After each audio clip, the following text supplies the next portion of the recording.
Jai Hind. Today's lecture we will learn how we can connect different logic family with each other, and how we can connect different logic family is known as interface. So what is interface? An interface is a circuit that connect two different logic family, and there are different type of logic family like RTL, DTL, TTL, ECL, etc. So with the help of interface we can connect two different logic family. Another definition of interface is the interfacing means connecting the output या फिर outputs, output single भी हो सकती है या multiple भी हो सकती है, ऑफ वन सर्किट और system to the inputs of the system with different electrical characteristics. तो सिंपली दो सिस्टम्स हैं, इन दोनों सिस्टम्स के डिफरेंट इलेक्ट्रिकल करेक्टरिस्टिक्स हैं बिकॉज दोनों सिस्टम डिफरेंट लॉजिक फैमिली को बिलोंग करते हैं.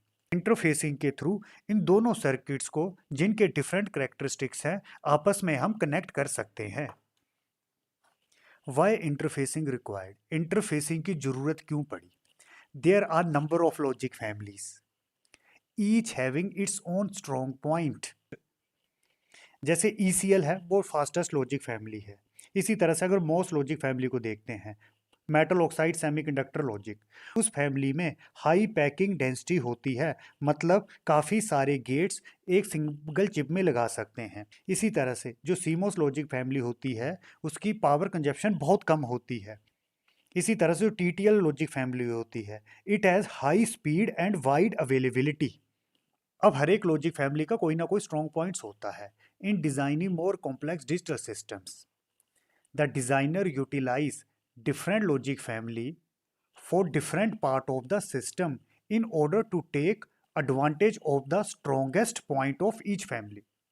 अगर कोई कॉम्प्लेक्स डिजिटल सिस्टम बनाना है तो डिज़ाइनर क्या करेंगे, डिफरेंट लॉजिक फैमिली को कनेक्ट कर देंगे. और वो कनेक्ट क्यों करते हैं? So that designer can take the advantage of strong point of each family. TTL to ECL interface देखते हैं. इसका क्या मतलब है? अगर कोई सर्किट बना है TTL लॉजिक फैमिली से, अब इसकी आउटपुट को हम ECL की इनपुट में अप्लाई करेंगे. अब बच्चों डायरेक्टली TTL की आउटपुट को ECL की इनपुट में कनेक्ट नहीं कर सकते, तो उसके लिए क्या यूज करना पड़ता है? इंटरफेसिंग. तो through the interfacing I can connect the output of TTL to the input of ECL. अब TTL is a transistor logic family, is the most widely used logic family, but its speed of operation is low. TTL का जो drawback है इसकी speed कम होती है. इसी तरह से ECL में क्या होता है? It is known as emitter coupled logic. It is the fastest logic family capable of handling very high data rates. Digital electronics में हम लॉजिक 0 और लॉजिक 1 में बात करते हैं. TTL के केस में जो 0 वोल्ट होता है वो लॉजिक 0 होता है, और जो +5 वोल्ट होता है वो लॉजिक 1 होता है. इसी तरह से ये जो ECL है ये नेगेटिव वोल्टेज को फॉलो करता है. इस केस में जो वोल्टेजेस होती हैं वो नेगेटिव में होती हैं. इस केस में दो वोल्टेजेस होती हैं, एक होती है -1.6 वोल्ट, दूसरी होती है -0.8 वोल्ट. अब ये वोल्टेजेस है नेगेटिव में, जिसका मैग्नीट्यूड कम होगा उसकी वैल्यू ज़्यादा होगी. तो इस केस में -1.6 वोल्ट दिस इज लॉजिक 0, और -0.8 volt this is logic 1. Negative में जो नंबर बड़ा होता है वो छोटा होता है, तो ये वोल्टेज है लॉजिक 0 और ये वोल्टेज है लॉजिक 1.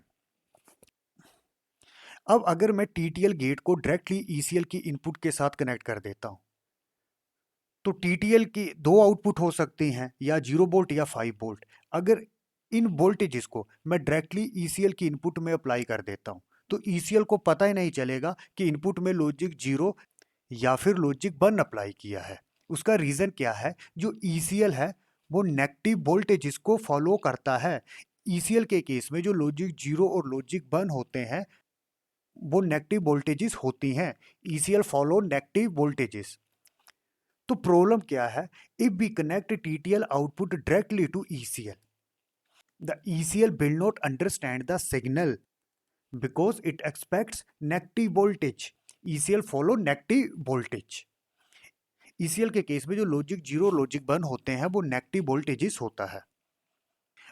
अब सोल्यूशन क्या है? तो TTL को जब मैं ECL से कनेक्ट करूंगा तो डायरेक्टली कनेक्ट नहीं करूंगा, TTL और ECL के बीच में इंटरफेस सर्किट यूज करेंगे। तो simply we use TTL to ECL interface. अब इंटरफेस क्या होगा, which is simply a level converter circuit. Level converter circuit को बोला जाता है ट्रांसलेटर सर्किट।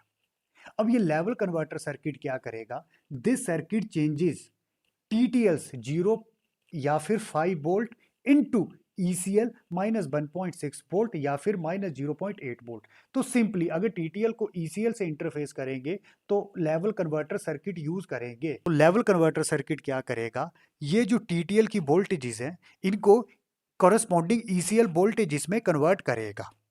अब कहाँ कहाँ जरूरत पड़ेगी जहां पर हमें TTL टू ECL इंटरफेस करना है। अब बच्चों हमें ऑलरेडी पता है TTL के केस में स्पीड ऑफ ऑपरेशन स्लो होती है, पर ECL के केस में स्पीड ऑफ ऑपरेशन हाई होती है। अब मुझे TTL टू ECL इंटरफेसिंग करनी है। तो इन सम एप्लीकेशन, कुछ एप्लीकेशन में the rate at which input data is to be handled may be much lower than the rate at which output data to be handled. कुछ application में जो input data का rate होता है वो होता है स्लो, पर जो आउटपुट में डेटा रेट होगा वो बहुत ज़्यादा हाई होगा। उस केस में हम TTL टू ECL इंटरफेस कर सकते हैं। तो TTL की स्पीड कम होती है तो उसको हम इनपुट साइड यूज़ कर सकते हैं, ECL की स्पीड ज़्यादा होती है तो उसको हम आउटपुट साइड यूज़ कर सकते हैं। यही लिखा है, the rate at which input data is to be handled may be much lower than the rate at which output data to be handled. इसका एक एग्जांपल देखते हैं। जैसे मैंने लिया 4x1 मल्टीप्लेक्सर। मल्टीप्लेक्सर में क्या होगा, 4 इनपुट्स होंगी और सिंगल आउटपुट होगी। मल्टीप्लेक्सर में एट ए टाइम एक इनपुट आउटपुट में मिलती है। अब कौन सी इनपुट आउटपुट में मिलेगी वो सिलेक्ट लाइन डिसाइड करता है। अब यहाँ पर हम टाइम डिवीजन मल्टीप्लेक्सिंग यूज करते हैं, तो एट ए टाइम कोई एक सिग्नल आउटपुट में मिलेगा। टाइम डिवीजन मल्टीप्लेक्सिंग में क्या होता है कि इन डिफरेंट सिग्नल्स को डिफरेंट टाइम स्लॉट दिया जाता है। उन डिफरेंट टाइम स्लॉट्स में ये जो इन्फॉर्मेशन है ये आउटपुट में मिलेगी। एट ए टाइम एक इनपुट आउटपुट में मिलेगी। हर एक इनपुट को डाटा ट्रांसफर करने के लिए अलग अलग टाइम स्लॉट मिलेंगे। अब यहाँ पर जो इनपुट्स में डेटा आता है उसकी स्पीड मैंने ले ली 1 Mbps, मतलब एक सेकंड में 10 टू पावर 6, मतलब 1 मिलियन बिट्स ट्रांसफर होती हैं। मतलब एक सेकंड में 1 मिलियन बिट्स ट्रांसफर होती हैं। तो सिंपली ये जो इनपुट्स हैं इन इनपुट्स में डेटा रेट है 1 Mbps, तो इसका भी 1 Mbps, इसका भी 1 Mbps, इसका भी 1 Mbps। अब यहां पर जो आउटपुट मिलेगी एट ए टाइम कोई एक इनपुट आउटपुट में मिलेगी। अब इन 4 इनपुट्स का जो डेटा रेट है वो है 1 Mbps। तो सिंपली सक्सेसफुल ऑपरेशन के लिए ये जो आउटपुट है, आउटपुट में मिनिमम डेटा रेट होना चाहिए 4 Mbps। यहाँ पर 4 सिग्नल हैं तो आउटपुट में जो डेटा रेट होना चाहिए वो होना चाहिए 4 Mbps। अब इनपुट साइड डेटा रेट कम है तो इन इनपुट साइड्स में मैं TTL सर्किट यूज कर सकता हूँ। TTL की स्पीड कम होती है और ये जो आउटपुट है यहाँ पर डेटा स्पीड बहुत ज़्यादा है, यहाँ पर मैं ECL सर्किट यूज कर सकता हूँ। और यही लिखा हुआ है, the time division multiplexing of X digital signal to form a single digital signal. अब यहाँ पर 4 सिग्नल लिए थे, अगर जर्नलाइज वे में मैं X डिजिटल सिग्नल ले लेता हूँ तो मल्टीप्लेक्सर के केस में सिंगल आउटपुट हो जाती है। तो एक तरह से क्या कर दिया, time division multiplexing of X digital signals to form a single digital system. Although the bit rate of X signal may be handled using TTL। आप देख सकते हो यहाँ पर बिट रेट कम है, जैसे मैंने लिया था 1 Mbps, पर आउटपुट साइड बिट रेट काफी ज्यादा हो जाएगा। अगर यहाँ पर 1 Mbps है तो मिनिमम यहाँ पर तो 4 Mbps मेंटेन करना पड़ेगा। Bit rate of composite signal is X time faster and may require ECL to process it. तो सिंपली यहाँ पर TTL लगा सकते हैं और यहाँ पर ECL लगा सकते हैं। अब मल्टीप्लेक्सर के केस में हमने TTL टू ECL इंटरफेसिंग की। मल्टीप्लेक्सर क्या करता है, सिंपली अ multiplexer combine multiple input signal into single output line. इसी तरह से अगर आगे मैं डी मल्टीप्लेक्सर यूज करता हूं, डी मल्टीप्लेक्सर क्या करता है, और demultiplexer takes 1 input signal. अब ये जो आउटपुट है इसके लिए एज ए इनपुट ऑपरेट करेगी। The demultiplexer takes 1 input signal and distribute it to many outputs. जैसे यहाँ पर 4 इनपुट्स थी, तो इसी सिग्नल को वो 4 आउटपुट में डिस्ट्रीब्यूट कर देगा। इनिशियली यहाँ पर 4 इनपुट्स थी। अब ये जो सिग्नल है कौन से आउटपुट में मिलेगा वो सिलेक्ट लाइन डिसाइड करता है। अब डी मल्टीप्लेक्सर के केस में ये इनपुट ऑपरेट करेगी। यहाँ डेटा रेट बहुत हाई है 4 Mbps। अब डी मल्टीप्लेक्सर के केस में ये जो 4 डिफरेंट आउटपुट्स हैं इसका डेटा रेट क्या होगा 1 Mbps। ये 4 Mbps है, तो इंडिविजुअली इन 4 आउटपुट्स का अब जो डेटा रेट होगा वो होगा 1 Mbps। अब यहां पर इंटरफेसिंग होगी ECL टू TTL। ऐसा मैंने क्यों बोला, इनिशियली मल्टीप्लेक्सर के केस में इनपुट्स में डेटा रेट कम था पर आउटपुट का डेटा रेट हाई था, तो सिंपली हमने बोला जो इंटरफेसिंग हुई थी वो हुई थी TTL टू ECL। अब डी मल्टीप्लेक्सर के केस में इनपुट का डेटा रेट बहुत हाई है पर आउटपुट का डेटा रेट कम है, तो इनपुट में डेटा रेट बहुत हाई है तो दिस इज ECL। यहाँ पर हम ECL यूज़ कर सकते हैं लॉजिक फैमिली। आउटपुट में डेटा रेट कम है तो यहाँ पर हम TTL लॉजिक फैमिली यूज़ कर सकते हैं। तो डी मल्टीप्लेक्सर के केस में मैं क्या बोलूँगा, simply ECL to TTL interfacing होगी, और मल्टीप्लेक्सर के केस में TTL टू ECL इंटरफेसिंग होगी। और डायरेक्टली ECL और TTL को आपस में हम कनेक्ट नहीं कर सकते, इसके बीच में इंटरफेसिंग सर्किट लगते हैं। तो ECL टू TTL इंटरफेस कब करना है, अभी मैंने आपको बताया था डी मल्टीप्लेक्सर के केस में some time the input data is at faster rate. Demultiplexer case में जो इनपुट डेटा होता है वहाँ स्पीड बहुत ज़्यादा होती है, but the output data is at slower rate like in demultiplexer. तो उस केस में हम ECL to TTL interfacing use कर सकते हैं। तो उस केस में इंटरफेसिंग में हमें लॉजिक ट्रांसलेटर सर्किट यूज़ करना पड़ेगा। अब लॉजिक ट्रांसलेटर सर्किट यूज़ क्यों करना पड़ेगा, हमें ऑलरेडी पता है जो ECL और TTL होते हैं वो डिफरेंट वोल्टेज लेवल पे ऑपरेट करते हैं। ECL और TTL में लॉजिक 0 और 1 के लिए डिफरेंट वोल्टेज यूज होती हैं। उसी प्रॉब्लम को रिमूव करने के लिए हम लॉजिक ट्रांसलेटर यूज करते हैं। And ECL to TTL logic translator is used in such cases. Now we will do interfacing from TTL to CMOS logic family.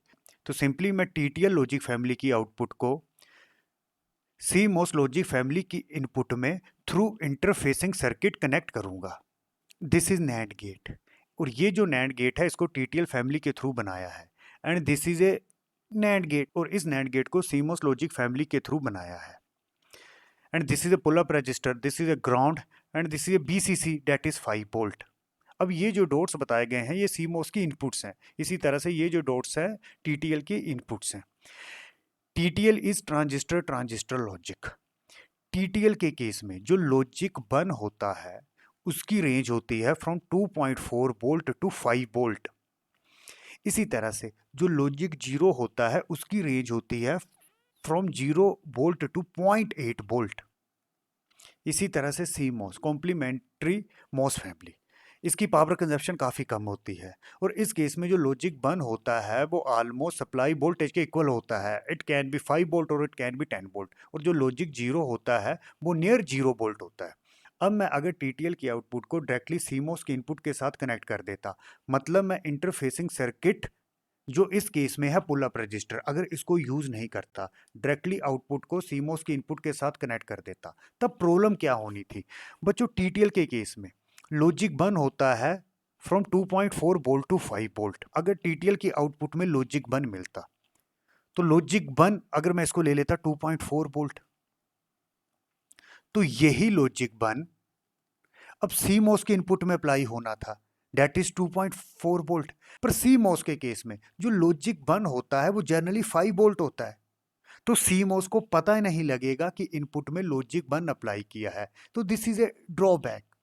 तो डायरेक्टली मैं TTL के आउटपुट को CMOS के इनपुट के साथ कनेक्ट नहीं कर सकता हूं, मुझे इंटरफेसिंग करनी पड़ेगी, और इस इंटरफेसिंग में मैं ये जो पुल अप रजिस्टर है इसको यूज करता हूं। तो बच्चों एक बार रिवाइज कर लेते हैं। अगर इस पुल अप रजिस्टर को यूज नहीं करते और TTL की आउटपुट होती हाई, डेट इज लॉजिक बन, ये होती 2.4 वोल्ट। अगर ये 2.4 वोल्ट को मैं डायरेक्टली CMOS के इनपुट में अप्लाई कर देता तो CMOS को पता नहीं लगना था कि ये लॉजिक बन है। ऐसा क्यों मैंने बोला, CMOS के केस में जो लॉजिक बन होता है जनरली 5 वोल्ट होता है, या फिर मिनिमम 3.4 वोल्ट होना चाहिए। तो दिस इज ए प्रॉब्लम। अब इस पुल अप रजिस्टर का बेनिफिट क्या होगा, जैसे TTL के आउटपुट में लॉजिक बन मिलेगा तो इस पुल अप रजिस्टर के थ्रू इस नोड पे जो वोल्टेज होगी वो 5 वोल्ट हो जाएगी। मतलब ये पॉइंट एक तरह से इस पॉइंट के साथ शॉर्ट हो जाएगा। मतलब इस पॉइंट में जो वोल्टेज है वो 5 वोल्ट हो जाएगी through this pull up resistor. तो बच्चों इस पुल अप रजिस्टर का बेनिफिट क्या हुआ कि जब टीटीएल में आउटपुट हाई मिलती है, डेट इज लॉजिक 1 मिलती है, तो टीटीएल की output through pull up resistor 5 volt बन जाती है। अब जैसे इस 5 वोल्ट को अब सीमोस के इनपुट में अप्लाई करेंगे तो सीमोस इसको लॉजिक 1 कंसीडर करेगा। तो this is advantage of this pull up resistor. तो थ्रू पुल अप रजिस्टर जो टीटीएल की आउटपुट है वो 5 वोल्ट तक इंक्रीज हो जाएगी। और यही मैंने यहां पर लिखा है in figure TTL output is connected to +5 volt source with pull up resistor. अब जो टीटीएल की आउटपुट है 5 वोल्ट के साथ कनेक्ट किया है through pull up register.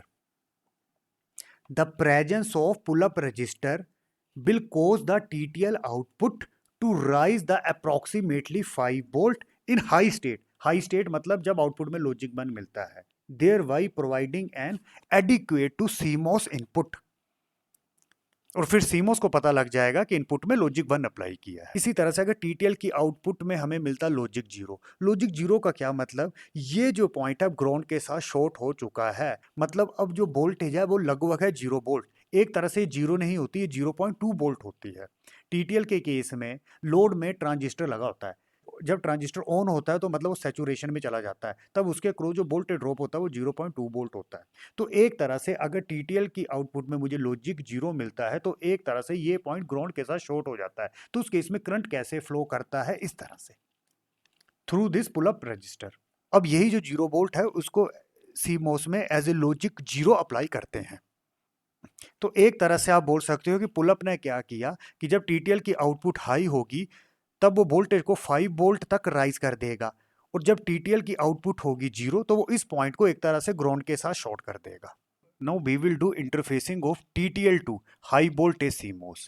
High voltage CMOS क्या होता है, इस केस में जो लॉजिक 1 होता है वो 10 वोल्ट होता है। Now this is a TTL NAND gate and this is TTL CMOS gate। अब मुझे TTL को CMOS के साथ कनेक्ट करना है, मतलब मुझे इंटरफेसिंग करनी है। अब CMOS के केस में लॉजिक 1 है 10 वोल्ट। अब उस केस में मैं TTL की आउटपुट को through pull up resistor directly 10 volt के साथ कनेक्ट नहीं कर सकता। बेसिकली सीमोस में लॉजिक 1 है 10 वोल्ट। उसका रीजन क्या है, जो टीटीएल होता है ये वोल्टेज सेंसिटिव डिवाइस होता है, तो उस केस में ये जो बाइसिंग है ये मुझे 5 वोल्ट ही मेंटेन रखनी है। तो उस केस में मैंने क्या किया, यहां पर पुल अप रजिस्टर यूज किया और यहां पर अनदर सप्लाई यूज की 10 वोल्ट। अब जैसे ही टीटीएल में आउटपुट हाई होगी तो इस पॉइंट पे जो वोल्टेज होगी through pull up resistor 10 volt increase हो जाएगी। अब एक और प्रॉब्लम है, अगर मैं इस बफर को यूज नहीं करता, डायरेक्टली मैं यहां पर पुल अप रजिस्टर लगाता और यहां पर 10 वोल्ट की बैटरी लगाता, तो उस केस में जैसे टीटीएल की आउटपुट में लॉजिक 1 मिलता तो आउटपुट वोल्टेज 10 वोल्ट राइज हो जानी थी और टीटीएल उसको टॉलरेट नहीं कर सकता। तो उससे बचने के लिए बीच में लगा लिया जाता है बफर। तो यहाँ पर बफर यूज करते हैं as a interfacing circuit between TTL and CMOS logic family. तो बच्चों यही लिखा है, if the TTL has to drive high voltage CMOS that is 10 volt, logic 1 का मतलब 10 volt, the pull up resistor can not be use to raise the level of TTL output to CMOS input since the TTL is sensitive to voltage level। इसका मतलब है मैं directly यहाँ पर पुल up register नहीं लगा सकता था और साथ में मुझे चेंज करना पड़ना था, यहाँ पर 10 वोल्ट लगाना था। वो मैं क्यों नहीं कर सकता, टीटीएल है वोल्टेज सेंसिटिव। फिर मैंने इनडायरेक्ट वे में पुल अप रजिस्टर यहाँ यूज किया और यहाँ पर 10 वोल्ट की सप्लाई ली। तो सेम अब टीटीएल 10 वोल्ट को टॉलरेट नहीं कर सकता, तो उससे बचने के लिए इंटरफेसिंग में यहाँ पर बफर लगा दिया। In such cases an open collector buffer that is this one can be use to interface the TTL to high voltage CMOS as shown in figure। और इसी तरह से अगर TTL की आउटपुट होती लो मतलब 0 वोल्ट, तो ये पॉइंट एक तरह से ग्राउंड के साथ शॉर्ट हो जाना था और उस केस में लॉजिक 0 CMOS के इनपुट में अप्लाई होना था। अब CMOS टू TTL इंटरफेसिंग देखते हैं। अब इसका मतलब है मेरे पास है CMOS गेट। अब इसकी आउटपुट को थ्रू इंटरफेसिंग मुझे TTL गेट की इनपुट के साथ कनेक्ट करना है. The CMOS output can supply enough voltage and current to satisfy the TTL input requirement in high state. इसका मतलब है जब CMOS की आउटपुट में लॉजिक 1 मिलेगा, दैट इज हाई वोल्टेज, तो वो सफिशिएंट होगा कि वो TTL को प्रॉपरली ऑपरेट कर सके. अब CMOS की आउटपुट में है लॉजिक 1, तो इसका मतलब है आउटपुट मिली है 5 वोल्ट. तो ये जो 5 वोल्ट है ये सक्सेसफुली TTL को भी ऑपरेट कर सकती है. The CMOS output can supply enough voltage and current to satisfy the TTL input requirement in high state. High state मतलब जब CMOS के आउटपुट में लॉजिक 1 मिला. Hence no special consideration is required for high state. तो मतलब जब CMOS की output में लॉजिक 1 मिलेगा तो उस केस में वो सक्सेसफुली TTL को ऑपरेट कर लेगा. अब CMOS से TTL को ऑपरेट करना है तो दो ही केसेस. अगर CMOS के आउटपुट में लॉजिक 1 मिलता है तो लॉजिक 1 है 5 वोल्ट, तो वो 5 वोल्ट सक्सेसफुली TTL के इनपुट को ऑपरेट कर लेगा. TTL भी 5 वोल्ट को लॉजिक 1 कंसीडर करता है. और सेकंड केस क्या होगा, अगर CMOS की आउटपुट में लॉजिक 0 मिलता है तो उस केस में क्या होगा, तो CMOS to TTL at low state. Low state mean CMOS output is 0. अब CMOS से TTL को ऑपरेट करना at low state can not be meet directly. तो सिंपली जब CMOS के आउटपुट में लॉजिक 0 मिलेगा तो TTL की करंट रिक्वायरमेंट डायरेक्टली मीट नहीं होंगी. Therefore N interface circuit with the low input current requirement and sufficiently high output current rating is required. A CMOS buffer serve this purpose as shown in figure. तो बच्चों अगर मैं journal वे में अगर मुझे CMOS को TTL के साथ कनेक्ट करना है तो सिंपली बफर यूज करेंगे. This is a NOR gate और ये नोर गेट बनाया है with the help of CMOS and this is a buffer. और बफर क्या है, एक तरह से interface circuit with low input current requirement and sufficiently high output current rating. इसी तरह से बच्चों अगर मैं हाई वोल्टेज CMOS लेता हूं, हाई वोल्टेज CMOS का क्या मतलब, वहां पर जो लॉजिक 1 होता है वो होता है जैसे इस केस में 15 वोल्ट लिया गया है. अगर मुझे इस CMOS से TTL को ऑपरेट करना है, अगर CMOS की आउटपुट 1 मिलती है, अगर मैं बफर यूज नहीं करता और डायरेक्टली इस लॉजिक 1 को TTL में अप्लाई कर दूंगा तो TTL डिस्ट्रॉय हो जाएगा.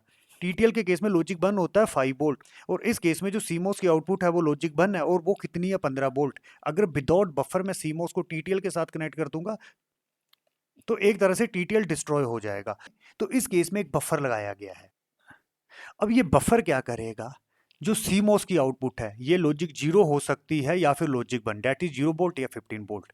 ये बफर CMOS की वोल्टेज को कॉरेस्पॉन्डिंग TTL वोल्टेज में कन्वर्ट कर देगा. आप देख सकते हो अब यहां पर बफर की आउटपुट क्या रही, फ्रॉम 0 टू 5 वोल्ट, मतलब this is logic 0 and this is logic 1. तो एक तरह से जो हाई वोल्टेज थी 15 वोल्ट इसको किस में कन्वर्ट कर दिया 5 volt, so that TTL can successfully operate it. When a high voltage CMOS has to drive TTL gate, ये हाई वोल्टेज CMOS गेट है and this is a NOR gate. A voltage level translator, ये जो buffer है this is voltage level translator. एक तरह से ये interfacing circuit है that converts the high voltage input